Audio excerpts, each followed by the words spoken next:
All right, so we're moving to The Wedding Present with their Hmm. album George Best. This comes in at number 402 in the 1980s, number 45 in 1987, number 2,555 of all time. It is The Wedding Present's highest rated album on Best Ever Albums. And it's not in Rolling Stone's list, but they are ranked at number 883 of overall artist rankings on Best Ever Albums. And this is for I think I have the first take here, and I love this album. Yeah. This came out of nowhere. I've never heard any of these guys, these songs. This is definitely going to go with that. There's probably going to be like when this is all said and done, roughly 10 records of bands that I had never heard of before, whether it's like in the post punk genre. I don't know if This was a post-punk this is a flashcard. post punk. There you go. Okay, so I love post punk. This is just Yeah. my favorite new thing.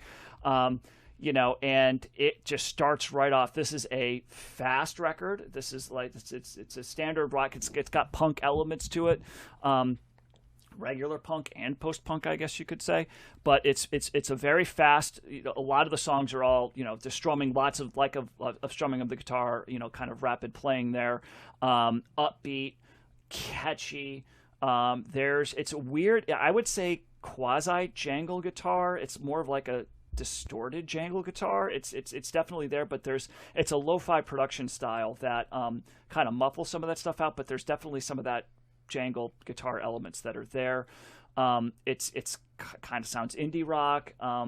And the lead singer's voice, it's one of those weird things where he's singing, and a lot of times with British, I mean, it's a British band, and a lot of times with British singers, sometimes you can't tell that they're British because their accent doesn't come through when they sing. This guy's accent definitely comes through when he sings, and he's got this. I was struggling, guys, and maybe I don't know, maybe you guys picked up on something that I couldn't, but it definitely sounded there was a familiarity with his voice and as well as the music, and I could not place it. I could not think of who the band is that they sound like or who the Mm. singer was that he sounded like, but at the end of the day, it doesn't matter because this was just great. I probably need to listen to this a little bit more. This kind of reminded me a little bit with my listen of Murmur, in that there's a sameness kind of thing that's running through here, and as and I didn't probably spend as much time with this record as I would have liked if this was a busy week with two double albums and just other things going on, that I probably didn't listen to this as much as I did other records or that I might have in the past. So I definitely want to spend a little bit more time here because like on my last listen, I was picking out more things and being able to differentiate some of these songs from one another, because there are it's not all the same, right? But there's some differences there. But Yeah. but great drumming, great bass. There's some places here with the bass is kind of up front, and just a great what a great sound this is, and kind of right up my alley, leaning towards the indie rock, alternative rock, college rock, what have you, but never heard of them, and so I'm big thumbs up on this. I enjoyed this album quite a bit. Yeah, it was a pleasant surprise for me too. I really kind of, in a way, it was refreshing because it felt like a stripped down type of sound. Mm-hmm. It's really just the four people in the band and David Gedge, who's the lead singer. He sings every song. There's not a lot of variety. They're not other singers, I mean. And it seems to have the guitars, a clear focal point, as he's the lead guitarist as well. And it's almost like, he just plugged into an amp and played by himself. You get that kind of impression, even though, there is bass and drums and even sometimes some accompanying harmonies with Melanie Howard, who's the bassist. And so I it's just, I know what you're saying, Matt, about it sounding familiar to someone else, because that's also what I thought, and I was trying to think of it. I've got to guess when it's my turn, but we'll see if I Okay. get it right. Yep. So I thought of like Eels, that was one thing, and then like Pulp maybe, but I think there is someone else that I'm missing that that probably will hit the nail on the head. So we'll see. Or it could be one of those things where it's like a hodgepodge, maybe Blur. And I'm just I picking don't up know. little. Yeah. Yeah, like a little bit of this, a little bit of that, and I can't. Maybe that's why my brain's screwing up, or maybe John will hit the nail on the head for us. But yeah. Maybe. I mean, I appreciate that his voice was British, or just he didn't intentionally, downplay that or sing in a different way. And I think too the other thing I liked about it was just kind of a pleasant sounding album overall. It was kind of upbeat, up tempo. The kind of the themes of the songs,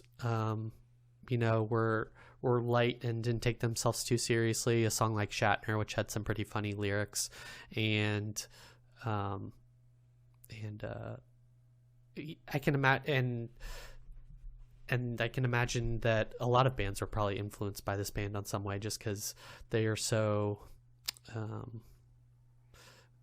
clean sounding and achievable. There's no like a lot of studio tricks in this. There's not a lot of production in the sense that, they're incorporating studio musicians or doing, so many albums that we listen to, even in this week, is incorporating the synth and like all this like effects and stuff. And that's not this. It's like a real tight 4-piece. And that's what I really liked about it.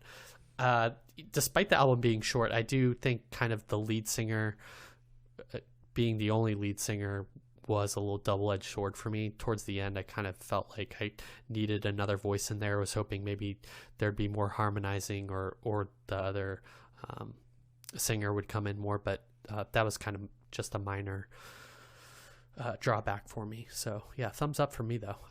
As far as a band, especially that I had no clue about. I will have to say the lyrics. I did do some of the lyrics here, but I was laughing. Some of the everyone thinks he looks daft was a funny, like how you with this guy. Daft is a great word too that we don't use over here, but yeah.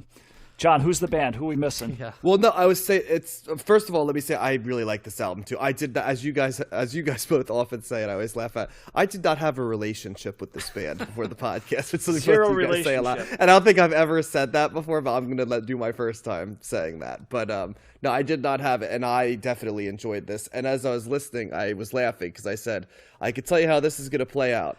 Matt is going to listen to this, and he's going to text his brother and go, "Hey, have you heard of The Wedding Present before? Because they're pretty good." And like that'll start a conversation that way. So I was like, Matt will love it. And I said, I did not do that, but I did love okay. it. So. And I could text him. He would probably and love this too. Yeah. And Josh will like this because it sounds like Ted Leo and the Pharmacist. Oh, is what I you're said right. for sure. Yes. And Is that what they sound? I'm not that familiar with them. Is that who? He does sound like that. I mean, he's not British, but yes, I'll tell you what. I love Ted Leo. While I'm doing the spiel right here, Matt, go ahead and just go to Spotify. And I didn't do this, but I would guess if you play the first 3 Ted Leo and the Pharmacist tracks, you'll see what I'm talking about. So go ahead as a thought exercise and do that while I'm talking. But yeah, I think you guys stole quite a bit of what I was going to say in the sense that there's a simplicity to this album that I greatly appreciate. Mm-hmm. It's got all the touchstones. It's got Birds elements from the past, for the jangle. It's got that pop, that big power pop of the 70s is here. Yep.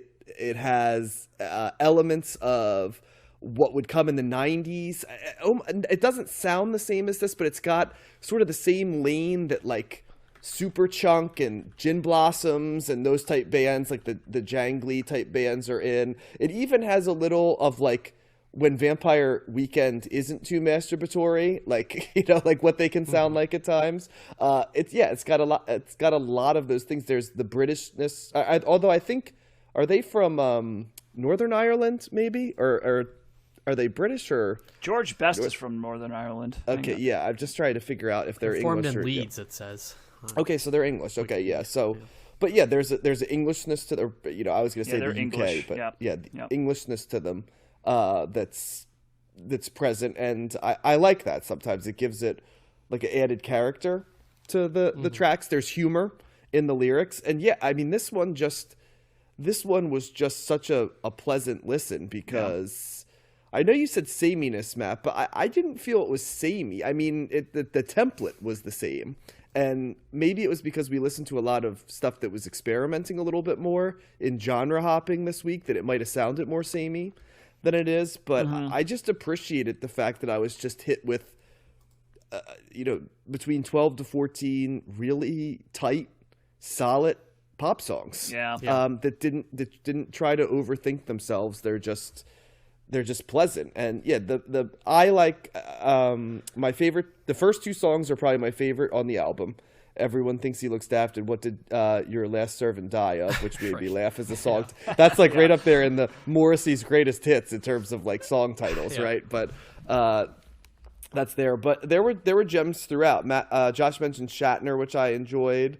I liked Nobody's Twisting Your Arm was another song that I really liked. And I liked it's not often that you see an album that like has song titles that are this provocative. You kind of want to hear what the song's about when you see the song title, which is something that I always enjoy. And this is great because it could just be listened in the car. It could be listened in I'll go the pub right along the way and stuff like that. And just the world needs really good pop rock albums, and that's what this was. It's of the thing. It's another comparison, guys, of a band that we covered that I think I had a similar reaction to was the Soft Boys, where it was just a really solid rock album with pop elements. I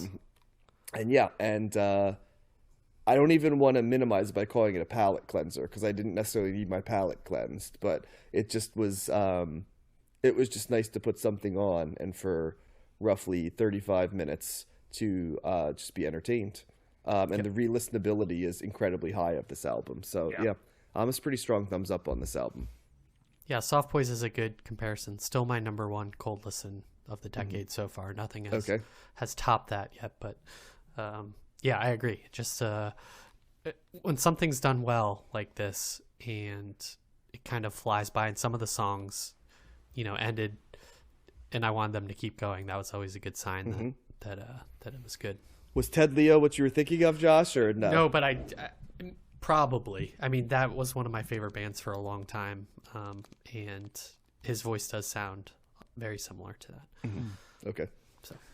Yeah, this was, and it was also like the version that I had was like an extended version on Spotify, and there was a slightly out of order. I think there was like an extra song thrown on there or whatever, and so like you can get a lot more of this on Spotify because I don't even think it's repeats. I think they just do other songs, but yeah, this Would you listen to George Best Plus? Is that what you were listening to? That's what I listened to, yeah, George Best Plus. Oh, you listened to all 23 of those songs? No, I didn't listen. No, I stopped. I looked at the track listing on Wikipedia, and then I stopped at like, You Can't Moan, Can You? Which I Great think song is the title there, too. Yeah, I think that's the 13th track. I think there was like one extra song they added into George Best 30 in that sequence, so I listened to that one. But yeah, I stopped at that point because it was much longer on that version than the original. So there's more where that came from if you are interested. Yeah, only time we're covering it, but definitely falls in the category of thank you post-punk flashcards. Yes. Because yeah, I got to get me some post-punk flashcards because they hit every freaking time. this is the third to last in terms of the chronological order of the post-punk flashcards. And do they continue into the 90s, We are covering the two remaining albums on it.